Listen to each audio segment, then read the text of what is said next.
Praise Lord. प्रभू परमेश्वराच्या नावाला धन्यवाद देऊया, त्याचे उपकार स्मरण करूया. आज पुन्हा एकदा प्रभूच्या वचनाची सेवा करण्यासाठी प्रभू आपल्याला त्याच्या पानगृहामध्ये घेऊन आला, म्हणून आपण त्याच्या नावाला धन्यवाद देऊया.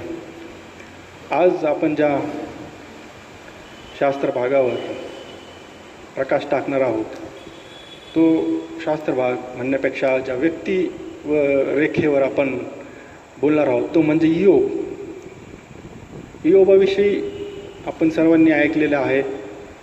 योबाविषयी सर्व साक्ष देतात नाही की योग नीतिमान होता. आणि योबाने जस प्रभू परमेश्वराने योबाची परीक्षा पाहिली, त्या कसोटीमध्ये योग पास झाला. आणि देवाने देखील योगाविषयी बऱ्याचशा चांगल्या गोष्टी शास्त्रामध्ये उद्गारले, लिहिले आणि ते वचनामध्ये लिहिलेलं आहे. आणि आपण जर पाहिलं तसं तर योबाचं पुस्तक आपण खूप वेळा वाचले असेल. जर आपल्यावर एखादं संकट आलं तर आपण योबाचं पुस्तक म्हणण्यापेक्षा योबाचा पहिला अध्याय, दुसरा अध्याय वाचतो आणि आपल्या मनाचं सांत्वन करून घेतो की योबावर अशी परिस्थिती आली तरी देखील तो डगमगला नाही. पण त्या गोष्टीच्या द्वारे प्रभू काय शिकवू इच्छित होतो याचा आपण कधी विचार केला नाही. आपण सांगतो की प्रभू परीक्षा कसा पाहतो नीतिमानाची, ते प्रभू दाखवू इच्छित आहे. कुणी म्हणतं की योबाचा किती देवाविषयी तो आविष्य होता, किती देवाविषयी त्याला आस्था होती, तो शेवटपर्यंत विश्वासू राहिला, डगमगला नाही. पण जर योबाचं पूर्ण पुस्तक जर आपण वाचलं आणि त्या वचनाचा संदर्भ जर आपण लावला तर आपल्याला एक वेगळाच योग पाहायला दिसेल. आणि तोच वेगळा योग जो होता त्यालाच देवाला नीट करायचं होतं, त्यालाच त्या परिपूर्णतेकडे घेऊन जायचं होतं त्या योबाला. आणि त्याच्यासाठीच देवाने हा प्रसंग घडू दिला. आपल्याला माहिती आहे, आपण योग 1:1 पाहू की ऊस देशात योग नावाचा एक मनुष्य होता. तो मनुष्य परिपूर्ण व सरळ, देवाला भिणारा व पापापासून दूर राहणारा असा होता. हे सर्वांना माहिती आहे, हे खूप वेळा वाचलेलं आहे आपण. योग 1:1 की योग कसा होता, मनुष्यांमध्ये तो परिपूर्ण होता, सरळ, देवाला भिणारा, पापापासून दूर राहणार. आणि मग आपल्याला ती गोष्ट माहिती आहे की सैतान आला आणि तो देवाने त्याला विचारलं की पृथ्वीवर माझ्या सेवक योग याच्यासारखा कोणी परिपूर्ण नीतिमान नाही म्हटला देवाने. ते नीतिमान आपण जोडलेलं आहे. देवाने तिथं कुठे वचन जर वाचलं तुम्ही तर नीतिमान म्हटलेलं नाही देव त्याला, योगाला. परिपूर्ण, देवाला भिवून वागणारा की नाही, पापापासून दूर राहणार, हे त्याला विशेषण वापरलेले आहे. नीतिमान नाही म्हटलं. आणि त्याच्यासारखा कोणी दिसला का तुला, मला भिवून वागणारा, पापापासून दूर राहणारा? आणि इथे प्रभू परमेश्वर, यहोवा देव परमेश्वर स्वतः योबाची स्तुती करत आहे, योबाविषयी असे चांगले उद्गार काढत आहे. आणि पुढची गोष्ट आपल्याला माहिती आहे की कसं मग सैतानाला देवाने परमिशन दिली की तू जाऊन काय कर, मोकळीक दिली की तू जाऊन काय कर, त्याचं जे सर्वस्व आहे, त्याची संपत्ती आहे, त्याचे मुले त्यांना तू एकर हात लावू शकतोस. आणि आपल्याला माहिती आहे की तो गेला, सैतानाने त्याचे सर्व मुले, त्यांचे सर्व त्यांची मुले, बाकीच्या सगळ्या गोष्टी, गोरेढोरे, हे सर्व काय झालं, नष्ट झालं. त्याच्याजवळ काहीच राहिलं, त्याची सगळी संपत्ती गेली नाही. आणि आपण योग 21 पाहतो की तेव्हा योबाने उठून आपला जागा फाडला आणि आपले डोके मुंडले व भूमीवर पडून नमन केले. आणि त्याने स्वतःला म्हटले की मी आपल्या आईच्या उदरातून नागवा आलो व तिथे नागवाच परत जाईन. यहोवाने दिले आणि यहोवाने परत घेतले आहे, यहोवाचे नाव धन्यवादित असो. हे नाही, योग काय म्हटला की वो आता जेव्हा त्याची सर्व संपत्ती केली, मुलं देखील मिळाली, त्याचे प्राणी सगळे जे त्याचे उंट होते, गाढव, सगळं नष्ट झालं. आणि तो म्हटलं की काय मी नागवा आलतो, नागवाच जाणार. यहोवाने दिले, यहोवाने नेले, धन्य वाचले. हे आपण काय करतो, उदाहरणं देतो या गोष्टीची. योबाकडे जे काही होते ते सर्व देवाने घेतले, तरी तो देवाला विश्वासू राहिला. योब 1:22, या सर्वात योबाने पाप केले नाही आणि मूर्खपणाने देवाला दोष लावला नाही. आपण पाहतो की याच्यावर संदेश दिले जातात की योबाने कधी देवाला असं वाईट बोलला नाही, हे नाही. त्यानंतर पुढचा प्रसंग, पण पुन्हा तो प्रसंग झाला, पुन्हा शैतान देवासमोर गेला. परत तो म्हटला की काय, की तू त्याच्या जीव त्याचा रक्षला आहेस ना, त्याच्या जीवाला तुम्हाला काय करायची परमिशन दिली नाही, म्हणून तो तुझ्याशी विश्वास आहे. मग देवाने ती देखील परमिशन त्याला दिली. आणि आपल्याला माहिती की काय, की देव त्याला म्हटला योग 2:6 आणि यहोवाने शैतानाला म्हटले, पहा तो तुझ्या हाती आहे, केवळ त्याचा जीव वाचू दे. जीवाला काय तू इजा करू नकोस, बाकीचं तू काय कर, अरेस्ट आणायचं त्याच्यावर तू आण. आपल्याला माहीत आहे की नंतर योग गळवांनी भरला. इतके गळवा आल्या त्याला, कंठापासून तर पायाच्या नाकापर्यंत तो गळवांनी भरला. आणि खापरे घेऊन तो राखेत जाऊन अंग खाजीत बसला. योग 2:9-10. तेव्हा त्याची बायको त्याला म्हणाली, तू अजूनपर्यंत आपल्या सत्वाला धरून राहतोस काय, देवाला शाप दे आणि मरून जा. परंतु त्याने तिला म्हटले, जशी मूर्ख बायकातली कुणी बोलत असते अशी तू बोलतेस. आम्ही देवापासून चांगले घ्यावे आणि वाईट घेऊ नये काय. या सर्वात योबाने आपल्या ओठांनी पाप केले नाही. ते देखील सांगितले काय, एवढी गोष्ट झाली तरी देखील योग काय बोललाच नाही, ओठांनी काय पाप केले नाही. मग आता असा प्रश्न पडतो, मलाही पडायचा, हे जेव्हा मला प्रभूने दाखवलं त्याच्यात मलाही पडायचं की मग आता आपला प्रभू परमेश्वर असा आहे का की शैतान येऊन त्याला काहीतरी चिथावेल आणि मग तो आपल्या दासाविरुद्ध काही करायला लागेल की नाही. देव काय एवढा हे आहे का की कुणी त्याला येऊन कोणाविषयी काही सांगितलं आणि तो म्हणतो नाही नाही नाही चला काही काम नाही आपल्याला, चला आता गंमत पाहू योबाची, हे की नाही. आपण बसलेलोच, देव म्हणून मी बसलेलोच आहे, मला काही काम नव्हतं, चला आता योबाची गंमत पाहू, हे की नाही. शैतान येऊन म्हटलं तुम्ही चल पाहू गंमत योबाची, काय करतोय तो. किंवा आपल्याला असं म्हणायचं का की काही लोक म्हणतात की देवाने योबाची परीक्षा पाहिजे. परीक्षा कशाला पाहिजे, परीक्षा पाहणे म्हणजे काय. आपल्याला माहिती आहे की परीक्षा कशासाठी असते, की शाळेमध्ये आपण जातो परीक्षा की काय असते परीक्षा, की त्या विद्यार्थ्याला कितपत समजलं आहे हे शिक्षकाला जाणून घ्यायचं असतं. कारण शिक्षकाला माहीत नसतं त्याला किती समजलं आहे, त्याच्यावरून त्यांना डिग्री द्यायची असते. म्हणून ते काय करतात, परीक्षा घेतात. कारण की त्यांना माहिती नसते की याच्या मनात काय आहे आणि कितपर्यंत शिकला आहे, याला कुठपर्यंत येतं हे त्यांना माहीत नसतं, म्हणून ते परीक्षा घेतात. ते कारण अनभिज्ञ असतात परिस्थिती. पण मग जर इथे आपण म्हटलो की देवाला पाहायचं होतं की योग कसा वागतोय, योग्य होईल का, नाही. देव तर मने आणि अंतकरणे जाणणार आहे. देव तर 6000 वर्षापूर्वी काय सांगतो की शेवटी काय होणार आहे. मग त्याला योबाच्या मनात काय चाललं हे माहीत नसेल, किंवा त्याच्यावर परीक्षा आल्यावर योग कसा वागणार हे देवाला माहीत नसेल.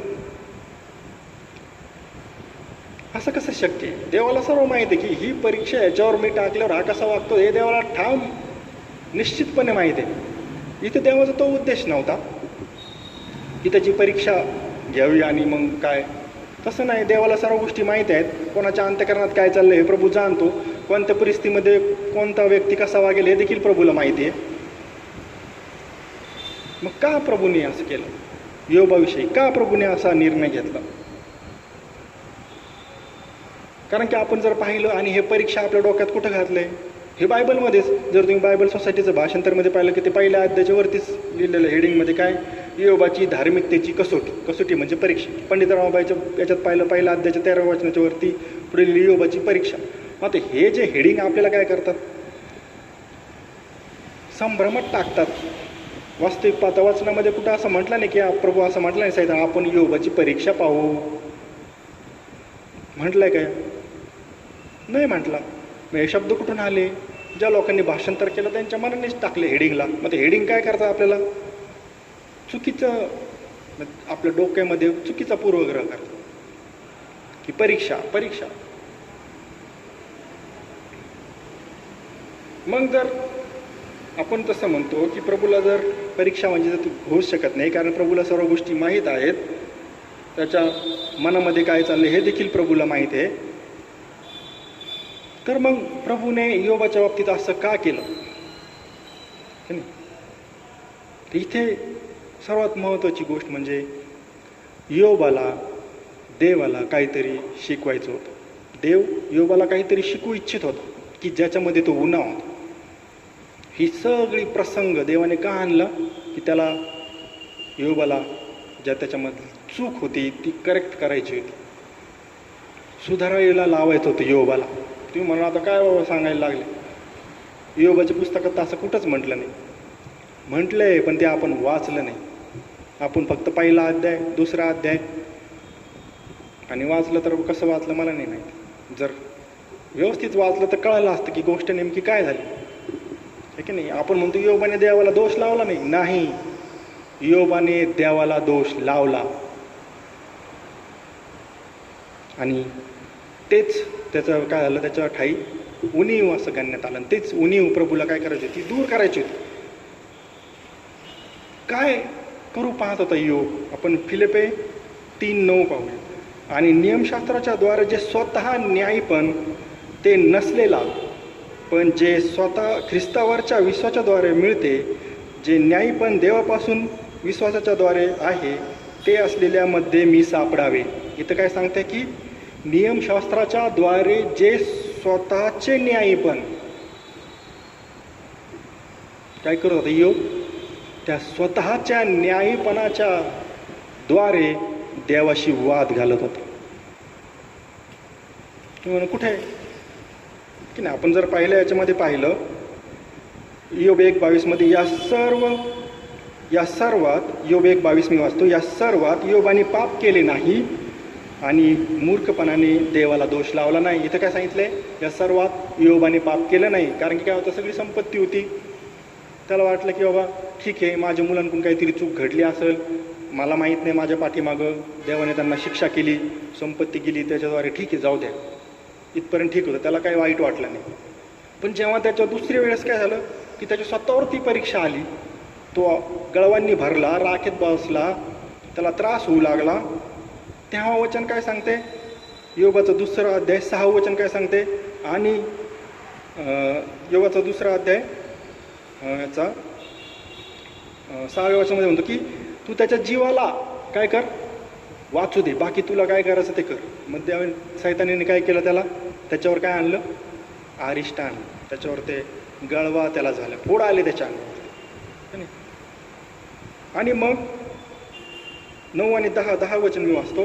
परंतु त्याने तिला म्हटले, आपल्याला माहिती आपल्या बायकोला दोष देतो, तो म्हणतो की तू कशा अधार्मिक स्त्रिया आहेत त्यांच्याप्रमाणे वागते. आणि भाग मी वाचतो, या सर्वात योबाने आपल्या ओठांनी काही पाप केले नाही.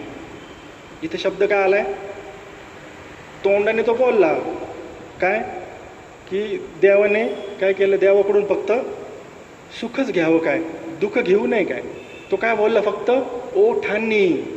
पण त्याच्या अंतःकरणामध्ये काय झालं होतं, चूर लागली होती की देवाने असं माझ्याबरोबर का केलं. मी एवढा सगळ्या आज्ञा पाळल्या, होमार्पण केले, ह्या सगळ्या गोष्टी केल्या, तरी देखील देवाने माझ्याबरोबर असं का केलं. म्हणून इथं काय म्हटलंय, योबाने पाप केले नाही असं नाही सांगितलं. योबाने काय, आपल्या ओठांनी पाप केले नाही. वचनामध्ये फरक आला. पहिलं म्हटलं की पहिल्या परीक्षेच्या वेळेस तो काय म्हटलं, पहिल्या प्रसंगाच्या वेळेस की योबाने पाप केले नाही, पण दुसऱ्या प्रसंगाच्या वेळेस काय वचन सांगते, योबाने आपल्या ओठांनी, त्याच्या अंतःकरणामध्ये ते काय झालं होतं, उत्पन्न झालं होतं. आणि ते आपण पाहू पुढे वचनामध्ये दिलेलं आहे.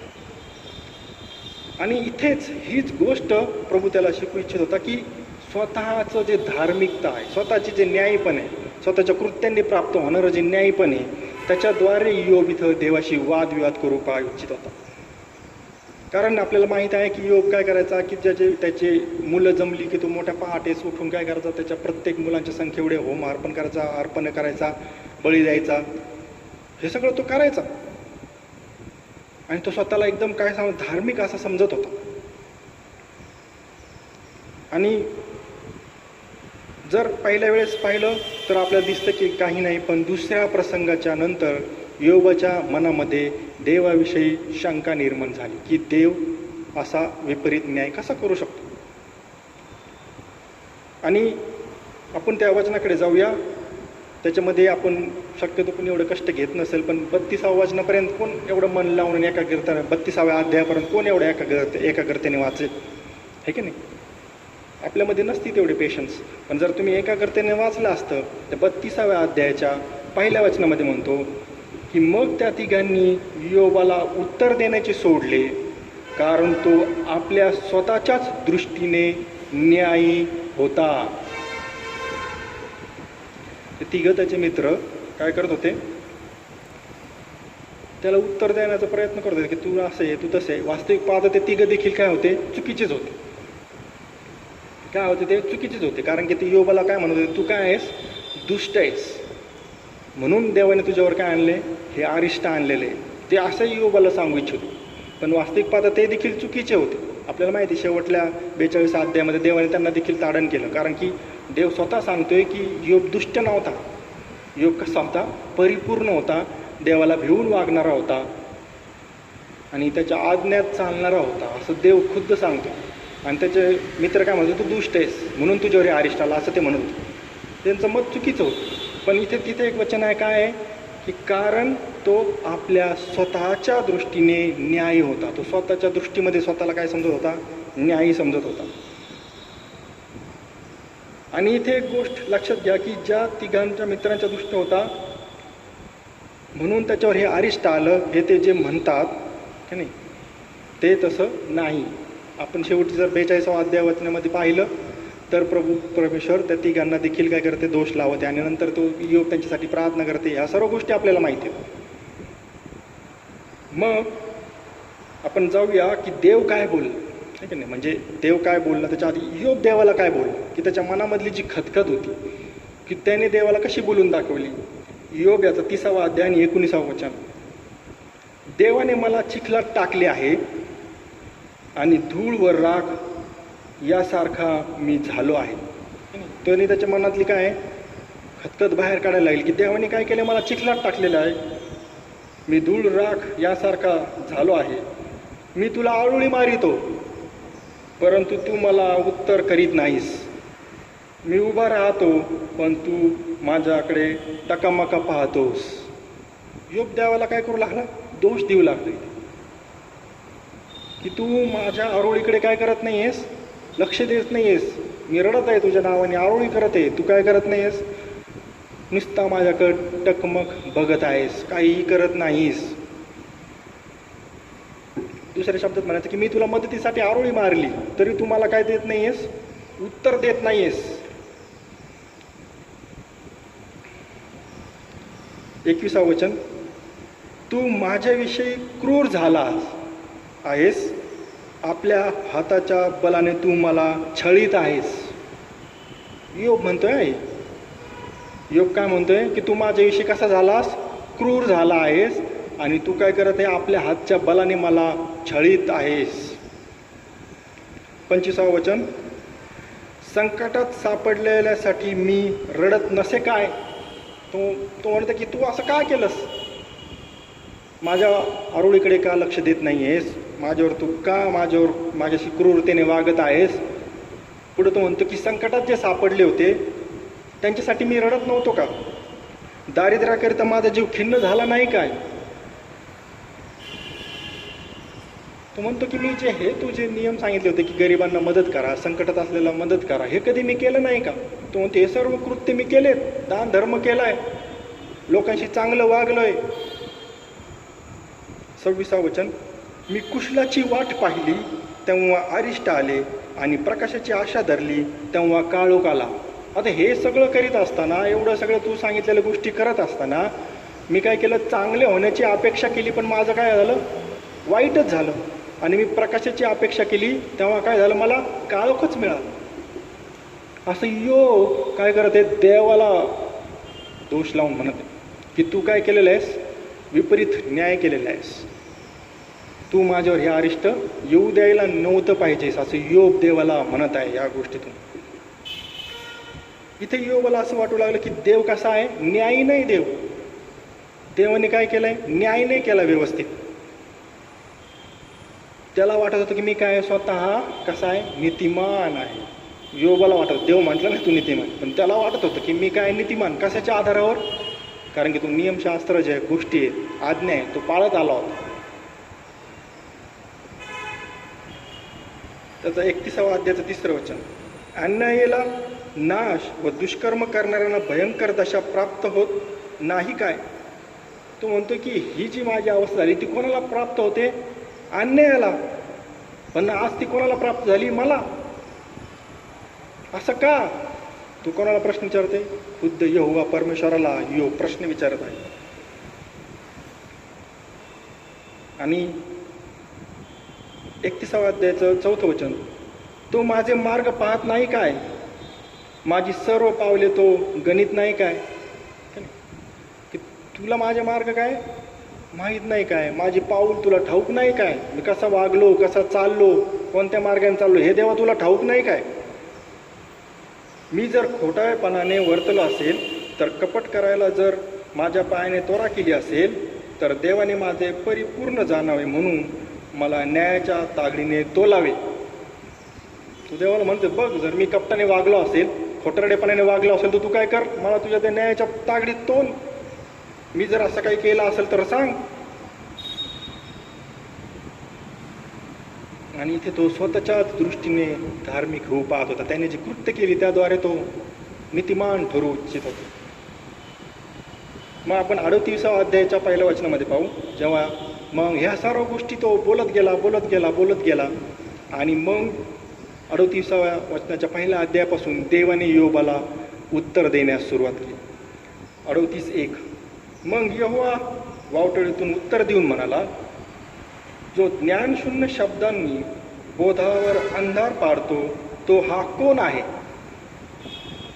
देव काय म्हटलं वावटळीतून, जो ज्ञानशून्य शब्दांनी, ज्याच्या टाईत ज्ञान नाही अशा शब्दांनी काय बोध जो झालाय, त्याला बोध जो करायचा आहे देवाला, जो बोध देव इच्छित आहे त्याला, त्याच्यावर अंधार पाडत आहे, हा कोण. वावटळीतून आवाज आला, हा कोण आहे असा. तिसरा वचन, आता तू पुरुषासारखी आपली कंबर बांध, कारण मी तुला विचारतो आणि तू मला सांग. देव काय म्हणतो, आता तू जर एवढे मला प्रश्न विचारलेत तर आता काय कर, मी जे तुला विचारतो ते आता मला सांग. 4थं वचन, जेव्हा मी पृथ्वीचे पाय घातले तेव्हा तू कुठे होतास. तू बुद्धिमान असलास तर हे तू काय कर, प्रकट कर. देव काय म्हणतोय, यहोवा देव योबाला म्हणतो की जेव्हा मी पृथ्वीचा पाया घातला तेव्हा तू कुठे होतास. जर तुला हे माहिती असेल तर मला सांग. हे की नाही. देव म्हटला, तू होता का तिथे, नव्हतास. मग मी काय करावे आणि काय नाही करू हे तू सांगणारा कोण. देव काय विचारते, असे प्रश्न विचारून त्याला काय म्हणतोय की मी काय करावे, तुला माहिती आहे का पृथ्वीचा पाया कोणी घातलाय. जर तुझ्या बुद्धीने ह्या गोष्टीची उत्तरं देऊ शकत नाही तर मी काय करावे आणि काय करू नये हे तू विचारणारा कोण. 5वं वचन, जर तू जाणतोस तर सांग, तिचे मोजमाप कोणी ठरवले, तिचे पाय कशावर घातले, तिच्या कोपऱ्याचा दगड कोणी बसवला. योबा सांग, हे तुला सांगता येईल काय. ह्या गोष्टी काय करते, प्रभू परमेश्वर योबाला विचारत आहे. अशा गोष्टीचा विचारही योबाने कधी केला नसेल. त्याच्या बुद्धीच्या पलीकडल्या गोष्टी होते. आणि 38 आणि 39 या अध्यायामध्ये देव काय करतो, त्याला दाखवून देतो की योब तू कोण आहेस. 38 आणि 39 अध्याय पूर्ण. मग बर्फ कसा उत्पन्न होतो, वारे कुठून वाहतात, कशा अनेक प्रश्न काय केले देवाने योबाला विचार. मग आपण 40व्या अध्यायामध्ये येऊ. 40:1, आणखी यहोवा योबाला उत्तर देऊन म्हणाला, सर्वसमर्थाशी विचार करणारा त्याला शिकविल काय. सर्वसमर्थाशी विवाद करणारा त्याला शिकविल काय? की नाही, तू सर्व समर्थाला काय करशील? शिकवशील काय? तू वादविवाद करू इच्छित आहे, तू मला शिकवशील काय? देवाशी वाद करणाऱ्याने त्याला उत्तर द्यावे की नाही? देवाशी वाद करतोस आणि त्याला देवाने उत्तर द्यावे, असा तू कोण? देव त्याला म्हणत आहे की योबा, आता तू मला हे सांगणार की काय चूक आणि काय बरोबर, हे तू सांगणार योबा. की मी काय चुकलो, मी कुठं चुकलो, काय बरोबर, हे तू. जे तुला ह्या सर्व गोष्टीची उत्तर जर माहिती नाहीत, ज्ञान शून्य आहेस, आणि तू मला प्रश्न करावा काय? 40व्या अध्यायाचं 3रं वचन. आता इथं थोडा योग नम्र होतो, त्याला ह्या प्रश्नाचे उत्तर देणं अशक्य होतं, कारण की त्याच्या ज्ञानाच्या पलीकडल्या गोष्टी होत. आणि तो काय म्हणतो 3ऱ्या वचनात, तेव्हा योग यहोवाला उत्तर देऊन म्हणाला, पहा मी पामर आहे, मी तुला काय उत्तर करू? मी आपला हात तोंडावर ठेवतो की नाही. पण तरी देखील काय पूर्ण अंतःकरणाने तो म्हटला नाही. त्याच्या अंतःकरणात अजून देखील होतं की नाही, मी काय बरोबरच केलेले, माझ्याशी देवाने चुकीचाच वागलाय देव. पण तो आता तेवढ्या गोष्टीचं उत्तर देता नाही आलं. तो काय म्हणतो, आता मी पामर आहे बाबा, मी काय उत्तर करू? मी माझा हात काय केलाय? तोंडावर ठेवलाय. आणि पुन्हा मग 40व्या अध्यायाच्या 6व्या याच्यातून देवाने ओळखलं त्याच्या अंतःकरणात काय चाललंय योबाच्या. म्हणून तो 6व्या वचनामध्ये परत काय म्हणतोय, 40:6, यहोवा योबाला वाटोळीतून उत्तर देऊन म्हणाला, पुरुषासारखी कंबर बांध, मी तुला प्रश्न करीन, तू मला सांग. पुन्हा तो म्हटलं की आता एवढ्यातही त्याला कळालं प्रभूला की अंतःकरणामध्ये याचं काय अजून तेच आहे. म्हणून देवाने पुन्हा त्याला काय केलं, प्रश्न विचारायला सुरुवात केली. कारण की देवाला त्याचं काय करायचं होतं, त्याच्या अंतःकरणामधले जे काय होतं की मी काय माझे जे कृत्य करतो त्याच्याद्वारे मी नीतिमान आहे, हे प्रभूला काय करायचं, दूर करायचं होतं त्याच्या अंतःकरणामध्ये. आणि 8व्या वचनामध्ये म्हणतोस, तू माझा न्याय देखील नाहीसा करशील काय? तू माझा काय जो मी न्याय ठरवला तो नाहीसा करशील काय? तू न्याय ठरवे म्हणून तू मला दोष लावशील काय? यहोवा देव त्याला म्हणत आहे, जो मी न्याय ठरवलाय तो तू नाहीसा करणार आहेस काय? आणि तू न्याय ठरवे म्हणून मला दोष लावशील काय? आणि 9व्या अध्यायामध्ये आपल्या 9व्या वचनामध्ये जाऊ आपण. देवासारखा तुझा भुज आहे काय? देव त्याला म्हणतो की तुझा भुज काय देवासारखा आहे काय? त्याच्या वाणीसारखी तुझी गर्जना आहे काय? तू आपल्याला माहिती व महती व थोरवी यांनी भूषित कर, आणि सन्मान व सौंदर्य हे धारण कर, तुझ्याच्याने करवत असेल तर कर. आणि त्या 10व्या 11व्या 12व्या 13व्या वचनामध्ये प्रभू त्याची हेच प्रश्न विचारते. 14व्या वचनामध्ये त्याला म्हणतो, मग मीही तुझ्याविषयी कबूल करील की तुझा उजवा हात तुला तारू शकतो. तू जर ह्या सर्व गोष्टी करू शकशील तर देव म्हणतो काय की मी कबूल करील बाबा की तू तुझा उजवा हात, म्हणजे योबाचा उजवा हात काय स्वतःचा हात त्याला काय करू शकतोय, तारू शकतो. पण आपल्याला माहिती योब हे करू शकत होता का? नाही. योब काय कुणीही करू शकत नाही. प्रभू परमेश्वराशिवाय हे गोष्टी कुणीही करू शकत नाही. इथं तो त्याला विचारत आहे की तू जर ह्या गोष्टी करशील तर मी मानल की बाबा तुझा उजवा हात तुला स्वतःला तारू शकतोस, तू स्वतःचं तारण करून घेऊ शकतोस. कधी?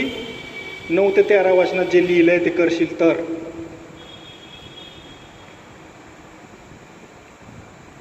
आणि या 41व्या पूर्ण अध्यायामध्ये देखील देव त्याला काय कठोर प्रश्नांनी काय करतो, योबाला त्याची काय करतो, त्याचं जे धार्मिकपणा होता तो स्वतःला जो नीतिमान होता ते उघडे करतो त्याचं, की बघ तू जो स्वतःला धार्मिक म्हणतोस, स्वतःच्या कृत्यांनी नीतिमान ठरू पाहतोस, तर बघ तू काय आहेस. पूर्ण 41वा अध्याय. आणि 42व्या अध्यायाच्या 1ल्या वचनामध्ये, मग योब यहोवाला उत्तर देऊन म्हणाला, तू सर्व काही करायला समर्थ आहेस आणि तुझ्या कोणत्याही योजनेचा प्रतिबंध करणे शक्य नाही हे मी जाणतो.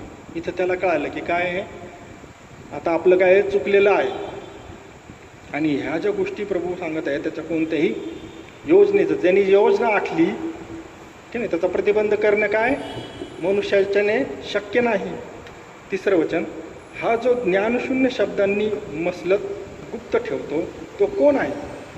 तर जे मी समजलो नाही ते आणि ज्या अद्भुत गोष्टी माझ्या बुद्धीच्या पलीकडे आहेत, ज्या मला ठाऊक नव्हत्या, त्याही मी बोललो आहे. की नाही? काय म्हणतो तो की माझ्या बुद्धीच्या पलीकडल्या गोष्टी ज्या होत्या की नाही, ज्या माझ्या बुद्धीच्या ज्ञानाच्या पलीकडे, त्याही गोष्टी मी काय झालो तुझ्याविषयी बोललो. चौथ्या वचनामध्ये म्हणतो, मी तुला विनंती करतो, तू ऐक, म्हणजे मी बोलेल. मी तुला विचारीन आणि तू मला प्रगट कर. माझा योग काय म्हणतो की मी तुला विनंती करतो, मी आता तू काय कर, माझं ऐक, मी तुला विचारतो आणि तू मला काय कर, ज्ञान सांग. पाचवं वचन, मी तुझ्याविषयी कानाने ऐकले होते, परंतु आता माझा डोळा तुला पाहतो. याच्या आधी योबाने काय केलं होतं? कानानेच ऐकल्या होत्या गोष्टी, नियमशास्त्र. पण आता तो वावटळीच्या द्वारे स्वतः योग काय करत होता? देवाला पाहत होता. म्हणून मी स्वतःला तुच्छ लेखितो आणि धूळ वर राख यावर बसून पश्चाताप करतो. योग काय म्हटलं की आता मी काय करतो? धूळ वर राख यावर बसून काय करतो? पश्चाताप करतो. इथे योबाला कळून येते की यहोवा देव जे करतो ते नेहमी काय बरोबर करतो. त्याला चूक कळून आली आता की आपण स्वतःच्याच कृत्यांनी नीतिमान ठरू शकत नाही आणि देवाला तू हे चूक केलं, तू हे बरोबर केलं असं म्हणू शकत नाही. कारण मनुष्याच्या ज्ञानाच्या पलीकडे काय देवाचे ज्ञान आहे. आणि इथे आपण पाहतो की काय योग काय करत होता? स्वतःला स्वतःच्या दृष्टीने धार्मिक समजत होता.